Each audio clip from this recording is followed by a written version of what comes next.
Bonjour, nous sommes aujourd'hui avec les associés de Mortgage.lu. Ils vont nous présenter leur métier de courtier en fonds et en comble et nous dire si c'est le moment d'acheter ou pas.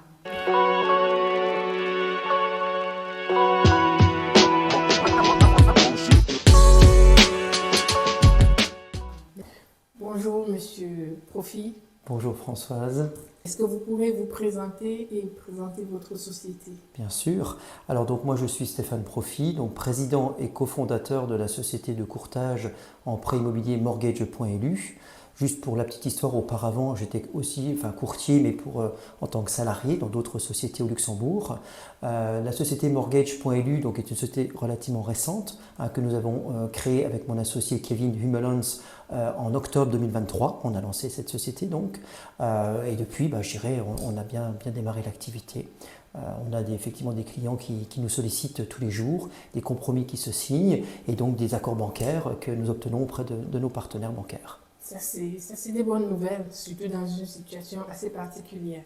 Et certains clients hésitent à faire appel à vos services. Oui. Parce qu'ils se disent, voilà, ça fait encore des frais en plus. Comment vous êtes rémunéré? Vous êtes rémunéré par la banque, vous êtes rémunéré par le client. Comment ça se passe en fait? Qu'est-ce qu'on peut leur dire pour leur dire que voilà, allez-y, allez voir un courtier? Oui. Alors, en règle générale, de façon, le courtier, il est payé par la banque que le client aura choisi. Donc, les honoraires d'un courtier, en général, c'est payé par la banque. D'accord? Les honoraires qu'un courtier perçoit, c'est un pourcentage du montant du crédit que le client va demander, avec des plafonds. Voilà. Donc après, c'est variable aussi peut-être d'un courtier à l'autre et c'est variable aussi d'une banque à l'autre. Mais en moyenne, la rémunération que perçoit la société de courtage par la banque, elle est à peu près de l'ordre de 3 600 euros. Voilà. Donc ça veut dire que c'est quand même plafonné. Imaginez qu'un client demande 1 million d'euros de crédit.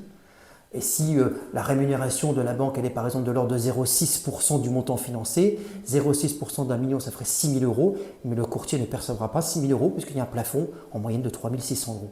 Okay. Voilà.